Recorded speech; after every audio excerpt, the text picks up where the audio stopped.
Ayan na guys, may dumating. Dalawang helicopter, ito na. Dumating yan. Naku, sino kaya yan? Ayan na, dumating na. Woo! So ipapakita ko sa inyo yung mga kapatid po nating mga INC. Ayan, padagdag ng padagdag. Libo-libo na po yung mga nandito, no? So bukod pa doon sa kabila. So ang dami. Habang tumatagal, padami ng padami ang mga pumupunta po dito. Umulan umaraw, nandito po, medyo umaambot sa location natin, pero tuloy-tuloy po ang pagsuporta. Usually mga nagbaon na rin po ng mga pagkain po dito, no? Ayan, then mamaya meron pong program and abangan natin yung mga magsasalita po. Especially si Senator Marcoleta, dahil nga sa gawa-gawang kaso na inaano ng ombudsman kay Senator Marcoleta, malamang na magsasalita po siya dito. Saan ka ba makakita na hindi pa nakaupo pero yung kinakaso sa kanya ay plunder, diba?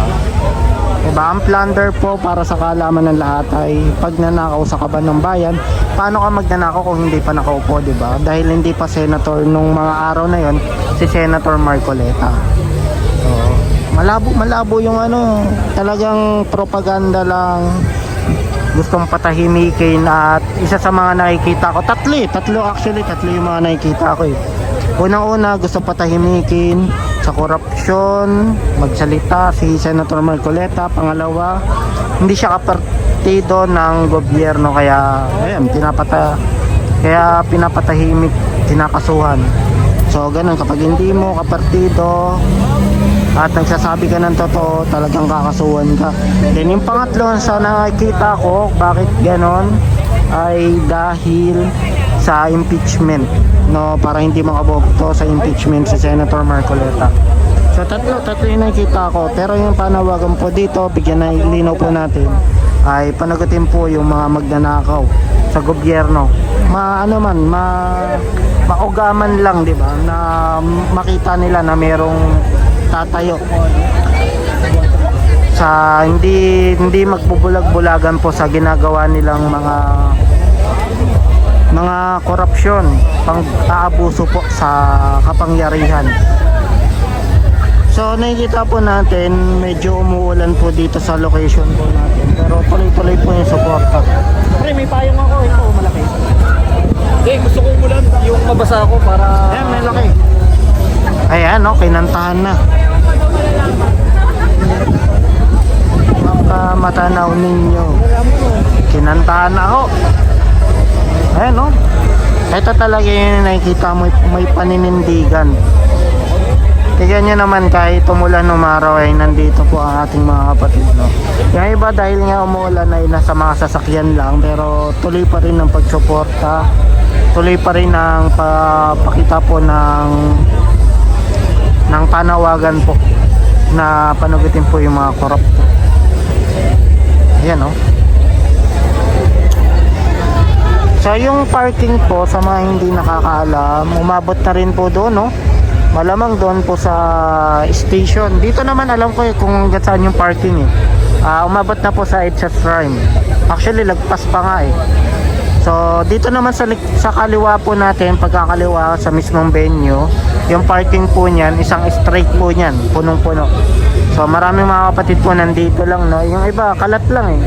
Pero once na nag-umpisa na po yung pinaka-venue, ayan na po, ay tuloy-tuloy, dadami na dito, dadagsa.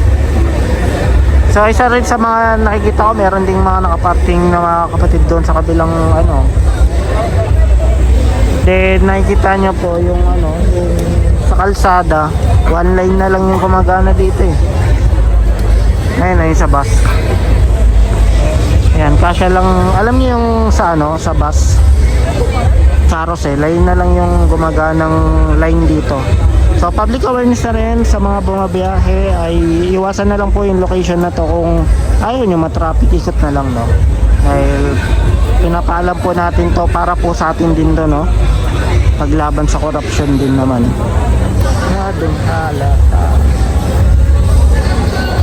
Abangan natin, hindi pa nagsisimula eh. Mamaya magsasalita yan.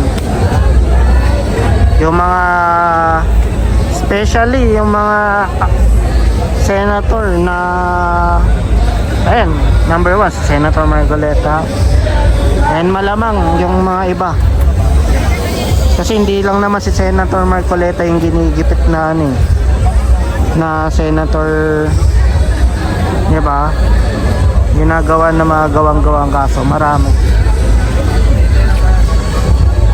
Ayan, pakita ko sa inyo yung pinaka-venue kasi nandito tayo eh. Nandun pagkaliwa mo, puno rin yan. So nandito lang tayo sa kabila. Dito sa pinaka-unahan. Tuloy-tuloy yan, tuloy-tuloy.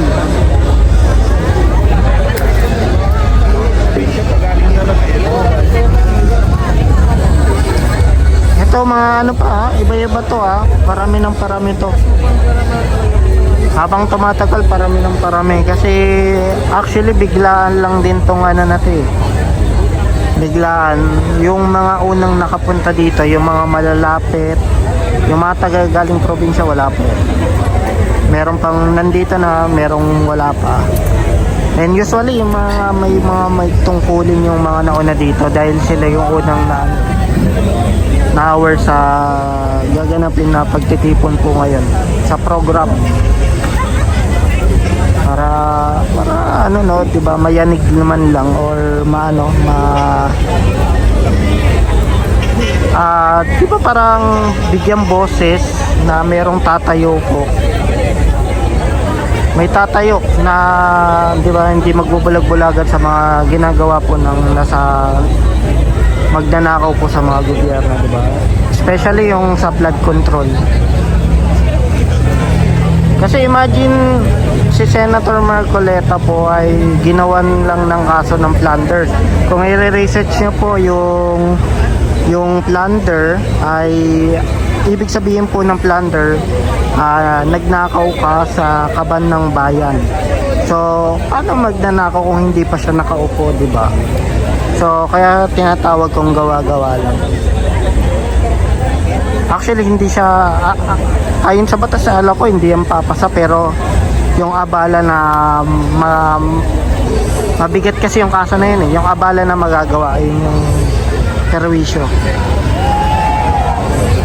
Malamang sinabi, di ba, ngayong week dahil nga next week impeachment. So isa rin sa nakikita ko para mabawasan yung boto.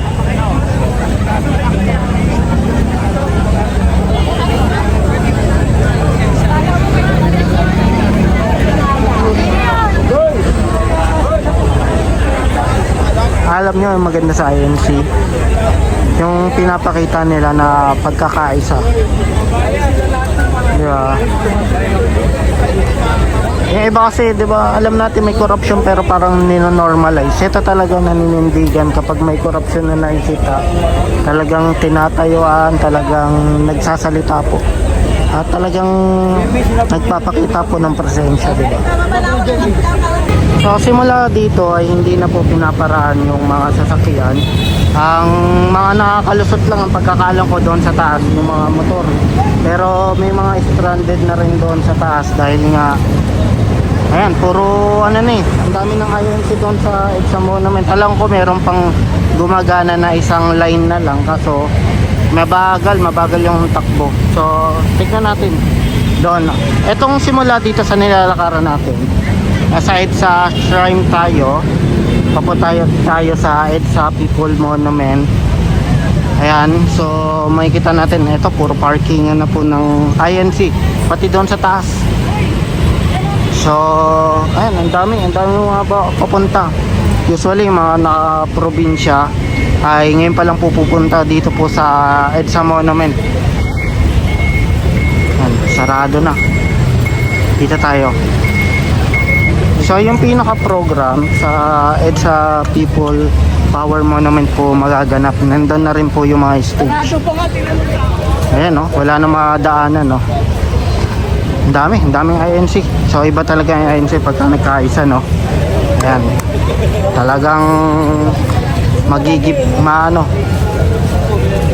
mararamdaman ng mga corrupt na government. Ayan, dito tayo. Papunta tayo doon sa EDSA People Power Monument. Ayun no, wala na dito. Dito pa lang sa baba, sarado no. Doon sa taas, papasilip ko sa inyo. Mamaya, pakita ko, medyo hindi natin tanaw dito eh. Pero wala na rin. Ayun na, mabas ng INC na rin yan eh. Yan sa taas. Doon, mas madami kasing tao doon sa pinakagitna. Mamaya makikita nyo. Ito yung mga parking. So imagine no, kung gaano kadaming sasakyan. EDSA Shrine, diretso ay ang daming nakaparking. So doon pa sa likod po ng EDSA People Power Monument, ang dami rin nakaparking. So ang daming mga kapatid po na pupunta po dito. And hindi pa kasama yung mga taga probinsya, yung iba pabiyahe pa lang, papunta pa lang. Ito yung truck ng oil na kanina pa yan almost nung nakita ko yung kung di ako nagkakamali mga bagal niya, mga 30 minutes na mahigit, magwa 1 hour na stranded na dyan sa taas. So public awareness, iwasan na lang yung location na to para hindi pinag-topic. Dito sa kanan, ayun yung sa mga lakaran papunta doon. Dito tayo sa gitna. Yan, dami yung truck. Iba-ibang lokal yan, iba-ibang mga distrito, nagsama-sama. So biglaan kasi dahil nga hindi mauga yung kapangyarihan ng mga corrupt, talagang sinusulit na yung mga magnanakaw sa gobyerno, talagang magigiba, dito, mararamdaman nila. Ayan, umano pa rin yun. So ayan, dito ayan, dumadaan pa rin yung mga sasakyan, kaso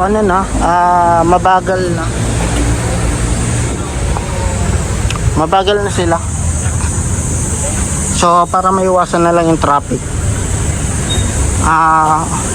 iwas sa location, ikot kasi marami na talaga. Kanina dumaan ako dito, medyo may daan pa dito, may daan pa dito sa gitna kaso ngayon mga isang oras lang lumipas yan.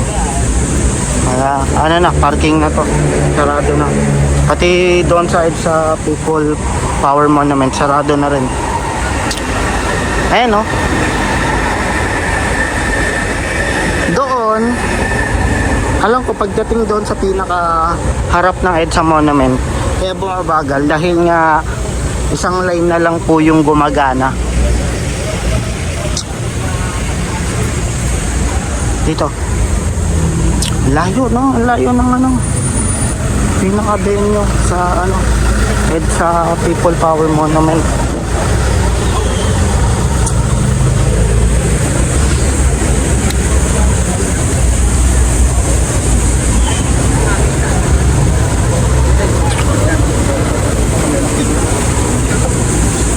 So imagine kung gaano karaming mga kapatid na ANC parking pa lang yung pinapakita ko. So bukod pa yung mga tao na nandun na.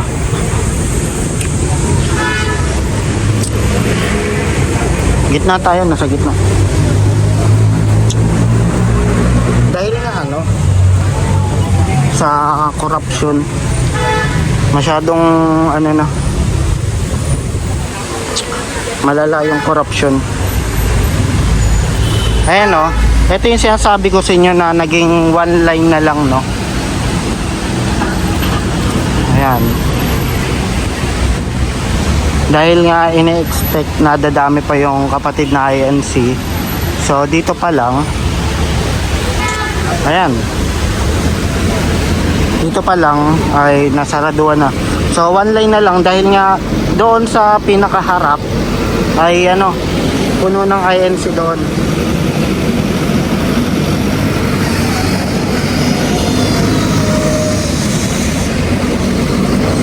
So napapansin nyo dito ay ina-adjust nila yung yung mga barrier dahil nga dito nagwa one line na lang ayan, So hanggang doon na yan dahil ina-expect doon sa pinakaharap tonight sa People Monument. Ayun, traffic. So ayan o, ina-adjust nila yung ano, mga barrier. So nililipat lang dito sa kabila. So dahil nga para maiwasan yung mapaluwag pa tong location na to. Ayan, kung mapapansin nyo, one lane na lang, isang bus na lang tong nadadaanan eh. Dito kaya medyo ano, medyo nakaganto yung mga barrier dahil nga kaya yung pang bus lane. So yun na rin nadadaanan papuntang sa People Power Monument. So isa na lang, kaya ina-expect talaga na sobrang traffic. So ito yung mga kapatid ng INC na ngayon mukhang hinahanap muna nila yung mga parkingan nila, no? Dahil mamaya pa naman yung program. Ayan, ayan, one line na lang, kasya na lang yung isang bus.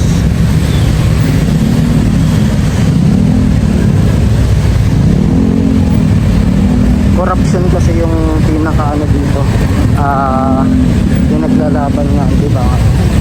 Katulad yung ginawa kay Senator Marcoleta na ginagawa ng kaso na plunder.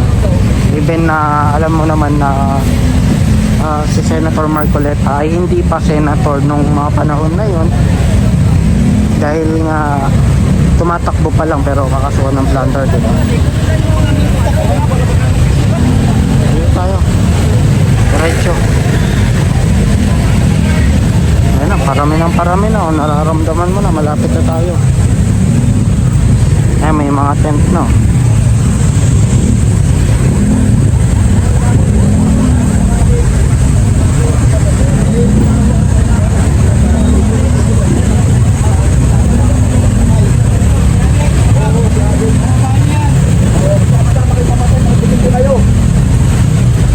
Ano yan?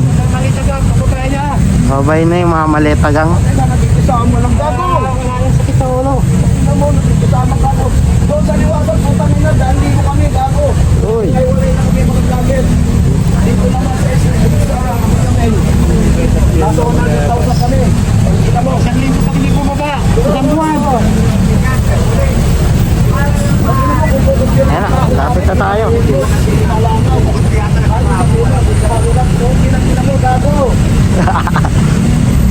Namulti ah. Yan. Uy. Ilang ito may sa akin yung mga kasabihin natin. Bakit? Ayoko. Nagawa. Restrict eh. Ayan o, one lane na lang yung kalsada dito. So ayan na yung People Power Monument. So madami na mga kapatid na INC dito. So ito ay para ano, ugain yung mga corrupt, di ba? Yung mga magnanakaw sa gobyerno.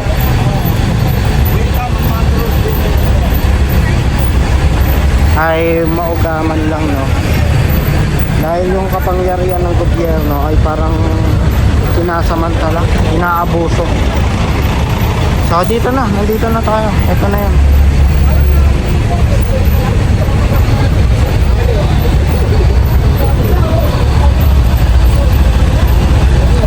Yan. Yung pinaka-venue doon sa pinaka, etong pagkana natin, yan na yun. Kaya nag-iisa yung ano, sabi ko 'di ba nagawa one line dahil dito, no. Ayan, traffic na. Ayan na guys, may dumating. Dalawang helicopter, ito na. Dumating yan. Naku, sino kaya yan? Ayan na, dumating na. Woo! Woo! May dumating, dalawang naka-helicopter. Matik na, alam na kung sino. Yan o.